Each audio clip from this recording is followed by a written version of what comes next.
Y organizamos un poco la presentación en torno a una pequeña contextualización de qué es lo que ha ocurrido con el estudio de alimentación y nutrición en el contexto de pandemia. Y a continuación vamos a presentar algunos resultados que son de data secundaria, principalmente datos que hemos levantado en seguimientos que hacemos en el área suroriente de Santiago. Empiezan a surgir muchos grupos desde organismos internacionales desde grupos académicos que empiezan a conceptualizar cómo la pandemia básicamente se va a traducir en un aumento importante de problemas nutricionales asociados al déficit. Y entonces esto se refleja en peor alimentación, en mayor enfermedad, en edades más vulnerables y entonces peores indicadores de desnutrición. Y una serie de características que nos van a predisponer a que finalmente también pareciera que se va a aumentar el número de casos de obesidad y enfermedades crónicas. Y dentro de lo que nosotros hacemos, nos dedicamos a levantar información longitudinal en el tiempo, a nivel de personas, a nivel de alimentos, a nivel de entornos. Y a nivel de personas lo que hacemos es focalizarnos en etapas que se consideran relevantes desde un punto de vista de desarrollo de enfermedades. Eso quiere decir el embarazo, la infancia, la etapa escolar y la adolescencia, y lo que hacemos es seguir grupos de personas en el tiempo y ir levantando información de lo que les está ocurriendo en términos de sus exposiciones y también de sus conductas de alimentación, de ejercicio, etc. Nos focalizamos en el área suroriente de Santiago. Nosotros trabajamos en las comunas que circundan al INTA, y nos hemos instalado ahí porque son barrios que representan el nivel socioeconómico medio-bajo de Chile, y en términos nutricionales tienen indicadores muy parecidos a los promedios nacionales. Y bueno, en términos de la pandemia, resultó que esas áreas fueron algunas de las áreas más afectadas de la región metropolitana, y lo que hicimos fue entonces proponer un estudio en el cual hemos levantado información durante 3 periodos de la pandemia. El primero de ellos fue finalizando el periodo de cuarentena en Santiago, entre julio y septiembre del año 2020. Después aproximamos nuevamente a las familias en el periodo que le llamamos de desconfinamiento, entre noviembre y enero del 2021, y finalmente acabamos de concluir un último seguimiento que lo llamamos tercera ola, que coincidió con la tercera ola de coronavirus en Santiago, con el nuevo periodo de confinamiento, y hicimos levantamiento de información entre marzo y julio de este año. Lo hicimos en 3 cortes. La primera es una corte en que tenemos adolescentes, en verdad son adultos jóvenes, son chicos y chicas entre 17 y 18 años. Lo hicimos en un grupo de familias de preescolares, con niños que están como ingresando al colegio. Y lo que hicimos también adicionalmente es que iniciamos una corte de mujeres embarazadas y sus hijos, y en cada uno de estos grupos hemos levantado información sobre, por supuesto, COVID y medidas de mitigación, pero también sobre entornos alimentarios, conductas alimentarias, actividad física, y también una batería bien amplia de mediciones en relación a salud mental, depresión, ansiedad. Yo en esta presentación me voy a centrar en resultados que tenemos de la corte de adolescentes y de escolares, y particularmente en el área de alimentación y nutrición. Decir que nosotros logramos evaluar alrededor de 700 a 600 familias en cada una de las cohortes. Son más o menos equilibradas en términos de distribución de sexo de los participantes. Les preguntamos dónde estaban obteniendo sus alimentos y lo comparamos con lo que ocurría previamente. Lo que vemos acá es que en el caso de la primera ola del año pasado existe una disminución de la provisión desde supermercados, con un reemplazo que pareciera estar dado principalmente por almacenes y tiendas de conveniencia. En el caso de la feria, vemos que o se mantuvo o disminuyó también la provisión desde ferias, lo cual es distinto a lo que les había contado, que se reporta a nivel nacional. Les preguntamos sobre programas gubernamentales. Alrededor de la mitad de ambas cohortes recibía algún tipo de ayuda gubernamental, esto previo a la pandemia.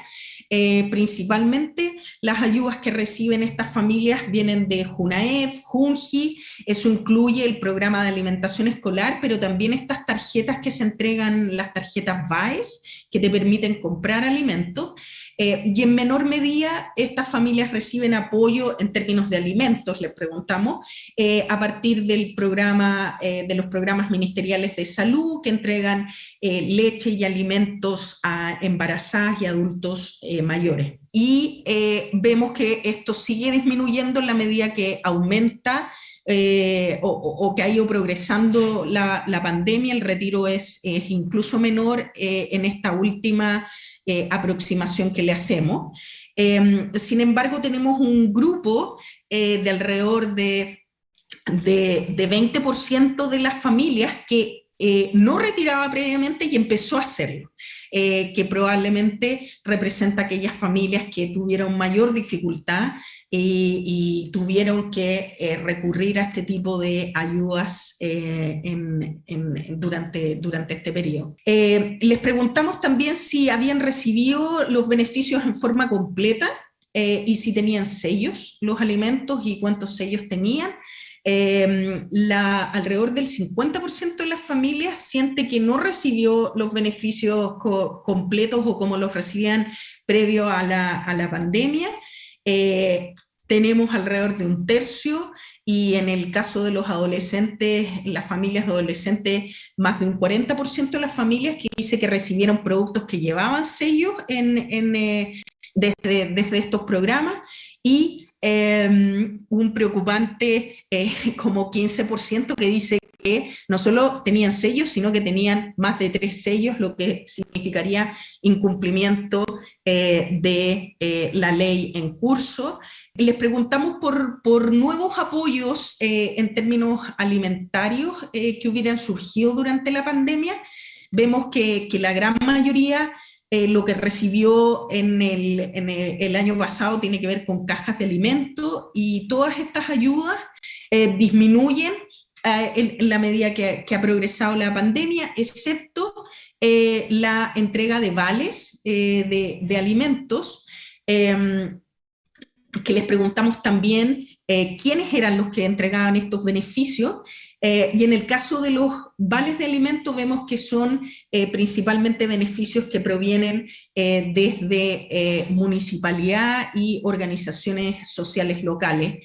En términos de entorno, les preguntamos qué pasaba con esto de las etiquetas en este periodo. Nosotros nos dedicamos a evaluar lo que ocurrió con la ley de etiquetado, y lo que vemos es que, como uno esperaría, hubo una disminución del grupo de personas que le ponen atención a las etiquetas o que declara ponerle atención a las etiquetas cuando compra, y lo que nos interesó a nosotros es que esa disminución ha seguido progresando en la medida que progresa también la pandemia, no ha habido una recuperación. Les preguntamos también entonces, o tratamos de caracterizar qué era lo que estaba ocurriendo en términos del entorno doméstico y de las conductas de las familias. para poder llegar a entender finalmente qué era lo que estaba pasando con su alimentación. ¿Cuántos toman desayuno? Vemos que los adolescentes, muchos no toman desayuno, y esto se exacerbó en el inicio de la pandemia. Había ahí alguna idea de que estar confinado nos iba a ayudar en algunas conductas. Pareciera que en esta no fue así. De hecho, lo que vemos es que en la medida que nos desconfinamos, se recupera ese tiempo de comida. Les preguntamos también sobre consumo de snacks. Aquí estamos reportando aquellos que consumen más de 3 snacks al día. Es alrededor de un 15% en las dos cohortes. Y vemos comportamientos distintos. En el caso de los niños más pequeños, pareciera que estar en la casa significa picotear más comida. En el caso de los más grandes, pareciera que hubo un pic en el inicio de la pandemia y ha ido disminuyendo. Les preguntamos sobre comer fuera de la casa. Tenemos que casi la mitad de los adolescentes comió fuera de la casa en la última semana, alrededor de un tercio de los preescolares. Los preescolares comen en restaurantes o restaurantes de cadena. En el caso de los adolescentes, comen en restaurantes de cadena. Esto es cadena rápida, estamos hablando de McDonald's, Burger King, esos son los ejemplos. Y también en locales en que vendan comida rápida. Les preguntamos sobre comer en otros espacios que no fueran los del comedor y la cocina. Esto ocurre muy infrecuentemente en estas familias, un poco más en los adolescentes que en los preescolares. Les preguntamos sobre comer acompañado, y la verdad es que nos sorprendió un poco los resultados. Nos apareció que los preescolares están consumiendo la gran mayoría de sus comidas acompañados, y en el caso de los adolescentes es un poco más bajo, pero la verdad es que alcanza también alrededor del 70% de los participantes.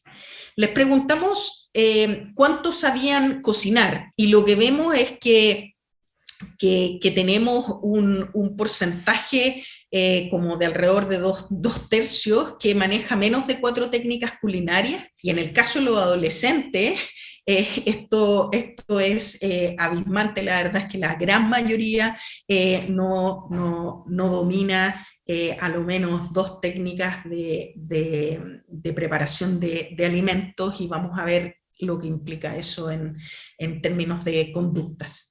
Entonces, ¿qué pasó finalmente con sus hábitos de actividad física y de dieta? Les preguntamos harto sobre sedentarismo.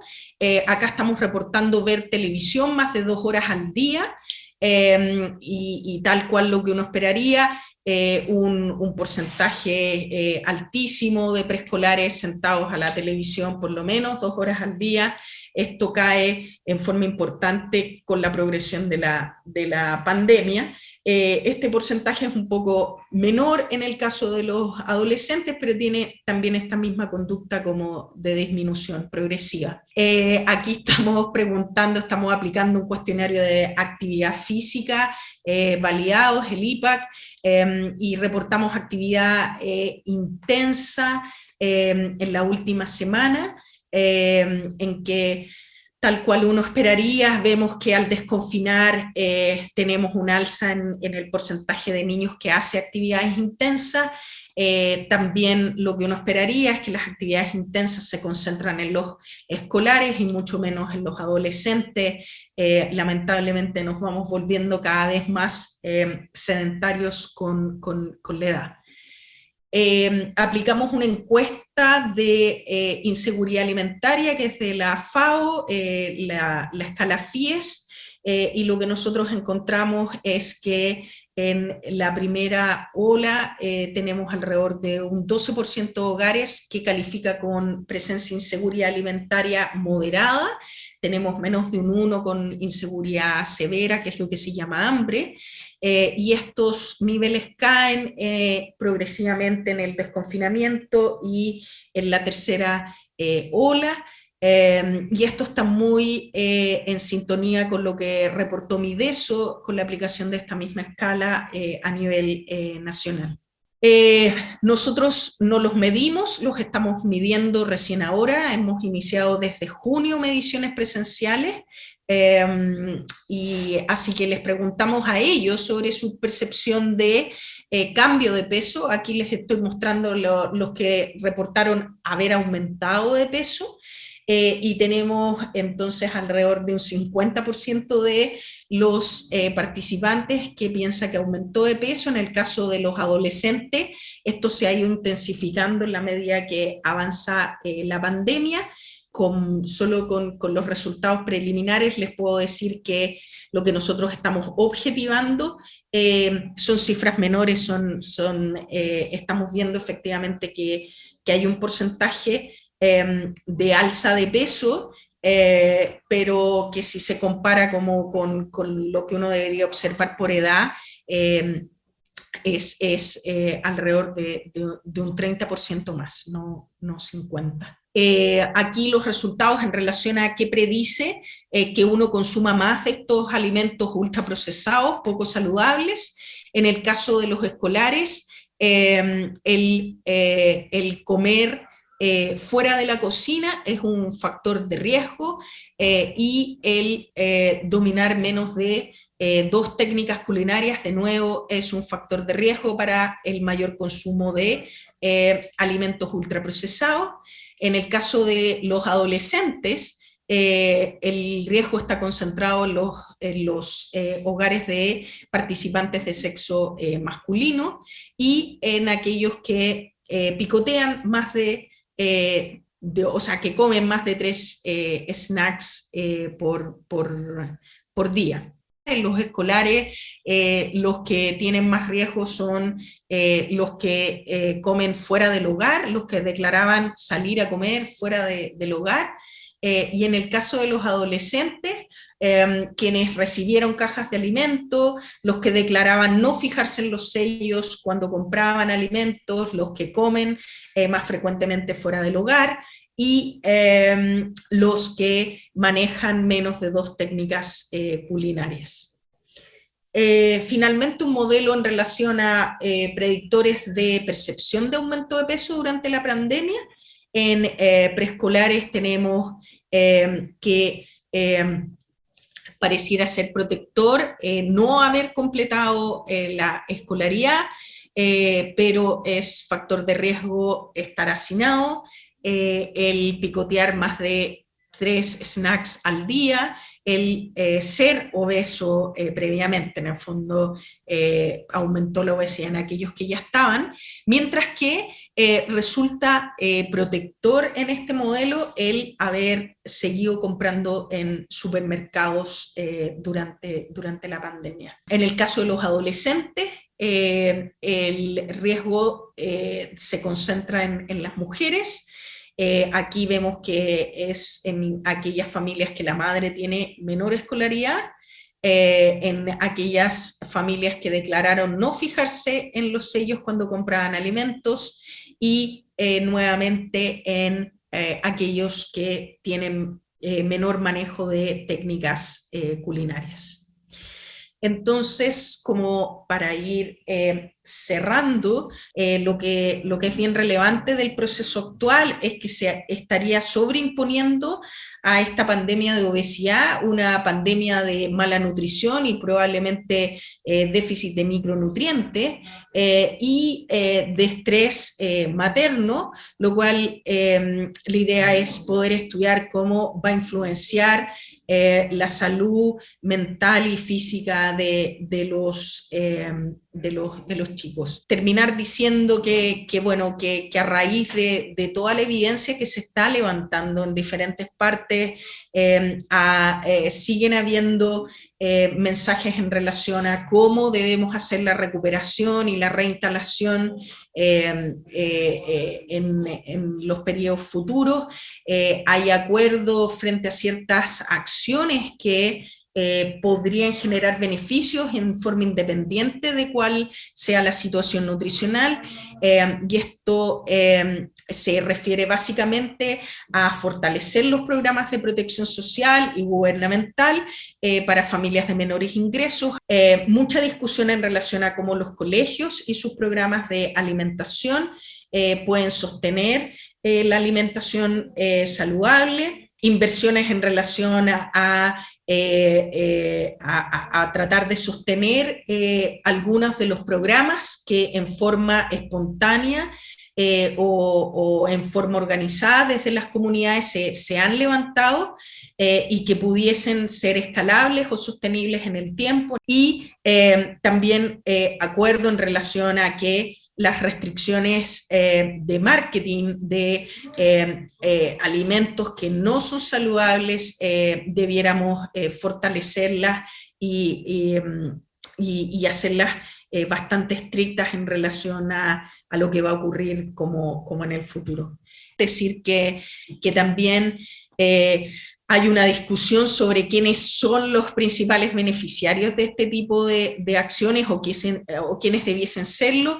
Solo comentar que hay estimaciones que muestran que probablemente el mayor impacto que veamos en términos nutricionales de esta pandemia no sean contemporáneos, no sean de esta generación, sino que sean justamente en la próxima generación a través de todo lo que va a significar la disrupción del sistema alimentario en indicadores de tipo nutricional y de desarrollo de la próxima generación. Muchas gracias.